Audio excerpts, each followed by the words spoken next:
Oke guys, Assalamualaikum warahmatullahi wabarakatuh. Kali ini saya akan berbagi lagi tentang routing statis, tapi secara detail dan menggunakan teori. Oke. Nah, selanjutnya kita akan buka paket tracer, lalu silahkan Anda login terlebih dahulu ya. Oke.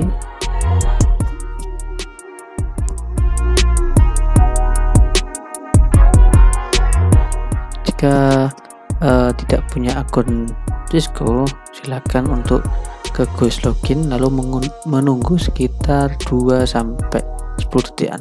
Kita masukkan passwordnya. Karena saya sudah punya akunnya, jadi tinggal login saja.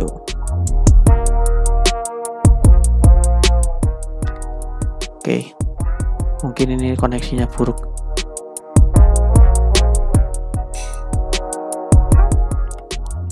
Kita ulangi lagi. Oke, kita mengulangi tentang routing statis. Sebelumnya kita harus mempunyai gambaran terlebih dahulu jaringan apa yang kita gunakan. Jadi yang kita persiapkan terutama adalah perangkat-perangkatnya. Jadi kita membutuhkan ya sekitar minimal dua perangkat end device dan perangkat network device, yaitu yang menghubungkan. Jadi kita butuh dua router, kita samakan. Oke. Kalau kita butuh dua device, PC. Nah, sebelum kita untuk melanjutkan dari jaringan ini, kita butuh identifikasi IP yang kita gunakan. Nah, sebelum itu juga kita harus menentukan kelasnya. Sekalian kelas, sekalian IP, dan sekalian jaringannya. Misalkan kita beri tanda, mungkin kalau outline kita ganti warna hijau, biru aja guys. Oke. Ini mungkin menandakan maaf full color. Oke, ini menandakan jaringan A, jaringan 0 ya. Lalu misalkan orange, ini jaringan 2. Nah, oke, sudah. Lalu kita berikan IP yang kita gunakan yang di dalam jaringan yang terdalam di sini, bukan yang jaringan 2 ini, kelas C. Ini sebagai contoh aja. Kenapa kelas C? Karena IP yang sering kita gunakan sehari-hari itu IP kelas C. Misalkan kita pakai 100.0/24. Nah, untuk /24 itu apa? Silahkan dipelajari di bab CIDR. Oke, dan juga bab VLSM itu juga perlu dipelajari. Dan ini kita juga perlu kan beda jaringannya ini ya, 100.0/24. Oke, kita pindahkan ke sini.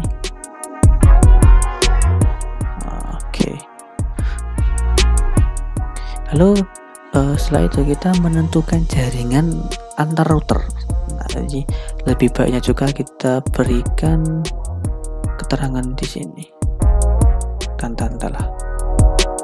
Mungkin apa tadi? Hijau sama hijau aja guys, hijau. Oke. Kita berikan di sini. Nah, jadi kesimpulannya ada 3 jaringan yang berbeda. Jadi kita berikan IP. Nah, ini kita berikan IP kelas B.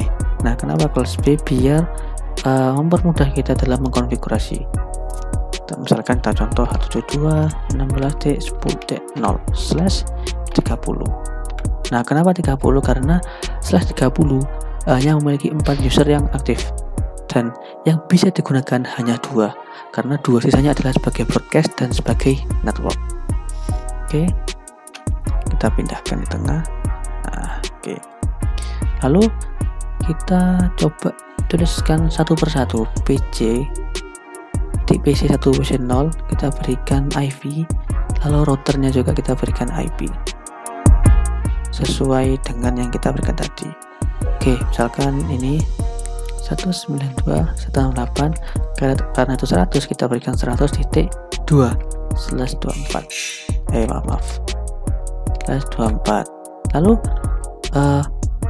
kenapa ini diberikan 2? Karena nanti titik 1 akan diberikan kepada router yang nantinya itu sebagai gateway atau sebagai pintu gerbang pertama yang nantinya berfungsi untuk routing. Karena kan routing kan butuh gateway juga kan. Nah, oke, kita tambahkan juga di sini 68.100.1/24 ini sebagai gateway-nya. Oke, kita pindahkan yang lebih enak, lebih PW kita atas saja guys. Nah, oke, kalau kita pindah ke jaringan 2, oke, kita beri tanda dulu aja guys, jaringan 0. Oke, biar jaringan 1. Oke, lalu sama juga yang di dalam ini, yang di jaringan 1 kita berikan IP 1/1. Konsepnya sama ya. Oh, salah. Oke, kita berikan, kita coba ulangi tadi kan 201/24. oh ini 0, maaf, nah networknya ya, networknya kita berikan IP tiap perangkat, tiap device. 200.2 ini sama, cuman kita kasih 2. Ini 200.1/24. Oke, kita pindahkan ke sini. Nah, oke. Nah, setelah kita memberikan IP, oke, ini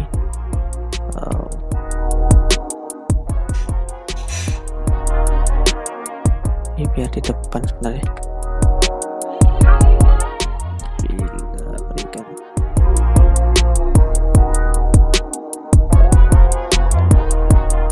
Nah, oke. Nah, perlu diketahui 201 ini interface-nya dari yang sisi sini, sisi kanan yang ke dalam, dan ini juga yang ke dalam. Jadi dalam router ini terdapat 2 interface. Nah, itu ada fast Ethernet, kita coba lihat, ada fast Ethernet 0, ada fast Ethernet 01, dan ini pun juga sama. Nah, jadi kita harus mengetahui kabel itu masuk ke port yang mana. Nah, jika kita salah salah menghubungkan di port mana, maka konfigurasi kita pun juga tidak akan berfungsi, terusnya akan salah. Oke, lanjut, kita menentukan IP yang ada di router, yang di jaringan router. Oh, nggak bisa diperbesar ya. Oke, kita berikan IP, misalkan di sini yang 1, yang di sini yang 2, karena yang IP yang bisa dipakai hanya 2 karena /30.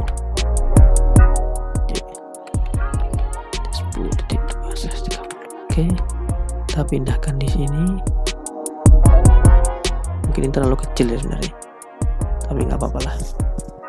Oke, karena kita sudah menentukan IP yang akan kita kerjakan, kita konfigurasikan, maka langkah selanjutnya adalah kita hubungkan.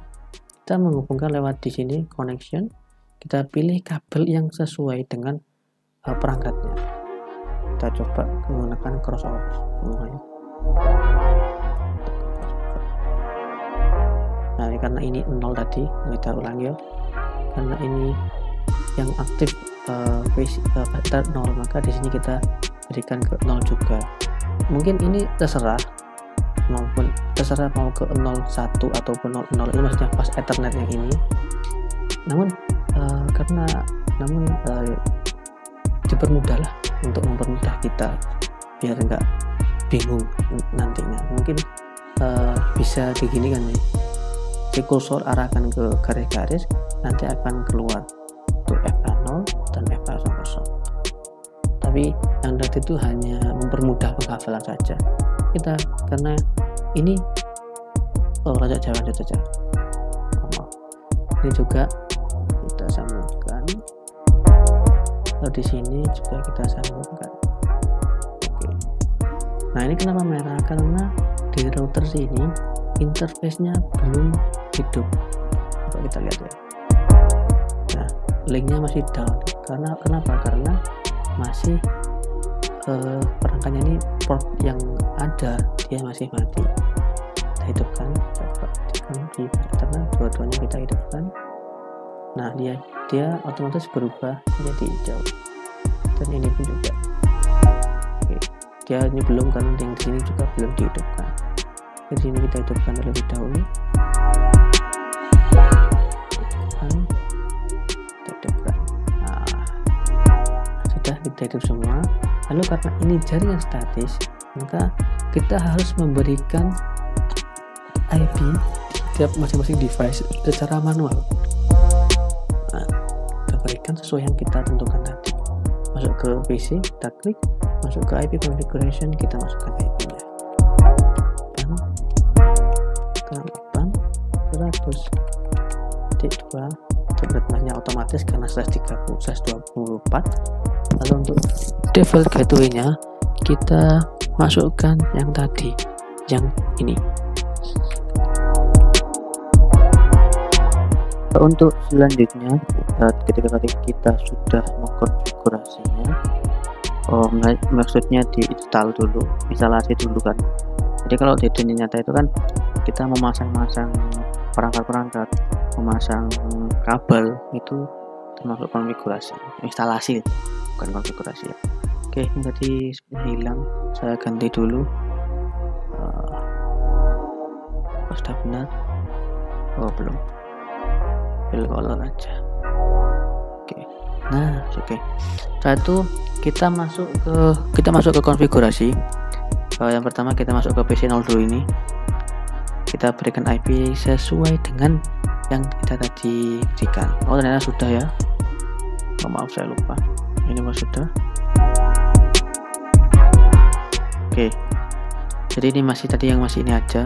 Kita coba yang ini apakah sudah? Oh belum. Oke. Lanjutkan, nanti ini masuk ke konfigurasi router 0. Nah, kita coba lihat masuk ke fast ethernet 00. Nah, di sini kan kita tadi berikan 192.168.101.24. Kita coba kita ketikkan dulu. Nah, ini karena /24 berarti subnet busnya tetap, soalnya kan 192 otomatis biasanya itu kelas C langsung di /24 kan. Oke, kita coba komunikasikan terlebih dahulu, cek. Nah, lihatnya di mana? Nanti ada di pojok kanan sini. Kita coba klik. Nah, dia sukses. Oke, selanjutnya kita konfigurasikan dari ke jaringan yang kedua, jaringan satu, maaf. Kita setting di desktop, IP configuration, kita masukkan IP yang sudah kita tentukan tadi, yang 202 yang ini. Karena tetap untuk default gateway-nya kita berikan yang ini, yang IP dari router 1. Oke, DNS-nya kita kosongkan terlebih dahulu. Oke, kalau masuk ke router 1 sama seperti tadi, kita ke fast ethernet 00, kita masukkan IP yang sudah kita berikan tadi, 201. Oke, lalu kita coba untuk tes dulu apakah sudah terhubung atau belum. Nah, ternyata sudah. Nah, apakah semua terhubung ini bisa apa yang tadi kita konfigurasikan sudah terhubung semuanya? Nah, itu belum, karena di sini pun yang di jaringan ini belum kita konfigurasikan. Maka dari itu kita konfigurasi dulu. Kita masuk ke fast ethernet 00 yang belum diberikan IP. Nah, nanti kita masukkan IP yang sini, IP yang sudah kita tentukan 172. Nah, karena yang tadi sudah saya bahas, karena kita hanya perlu 2 perangkat, maka kita pakai /30, maka otomatis subnet masknya kita juga berubah. Nah, untuk melihat perubahan subnet mask ini bisa dipelajari di materi CIDR, bisa dibuka di situ. Jadi 252. Dan di sini pun sama. Kita coba konfigurasikan.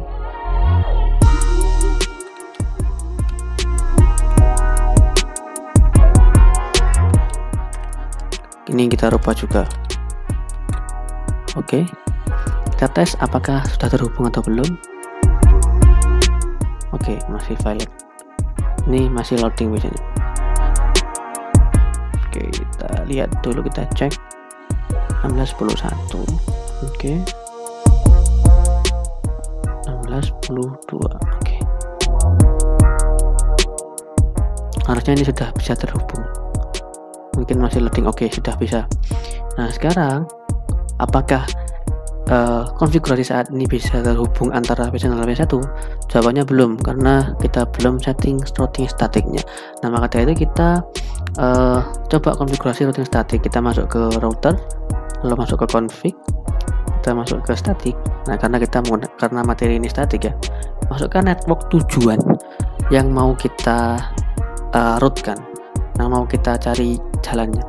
Nah, network ini masukkan yang ini, itu jaringan 1, network jaringan 1. Masukkan dulu 208.200.0. masnya berapa sesuai dengan slashnya, slash 24, maka 255.255.255.0. Nah, next hop, apa itu next hop? Next hop adalah lompatan pertama setelah gateway-nya. Jadi dari PC ini, bagaimana cara PC 0 ini bisa terhubung? Dia harus melewati gateway-nya terlebih dahulu, yaitu yang 100.1 ini. Nah, baru melewati next hop atau interface pertama yang akan dilalui. Jadi yang dimasukkan adalah yang 172.16.10.1. Kita coba masukkan 1. Oke. Oh, maaf, salah. Ini interface setelahnya. Oke, sudah. Apakah dari sini sudah bisa? Belum, karena kan dari router 1 ini belum dikonfigurasikan juga. Jadi kita masukkan lagi, tetapi ini sebaliknya, biar mereka ini sama-sama memiliki jalan, gitu ya. Kita masukkan network tujuannya. Oh, maaf. Next hopnya berapa itu? Yang 10.1. 11.10.1. Nah, setelah kita konfigurasi, kita cek terlebih dahulu apakah emang sudah terhubung atau belum. Coba ke sini dulu. Oke, sukses. Kita langsung ke router tujuan, tes. Nah, sukses. Kita coba yang jaringan 1 ke 0, apakah sudah bisa? Nah, sudah bisa. Mungkin cukup itu kalau dari routing statis, karena ini routing statis yang simple, bukan yang kompleks.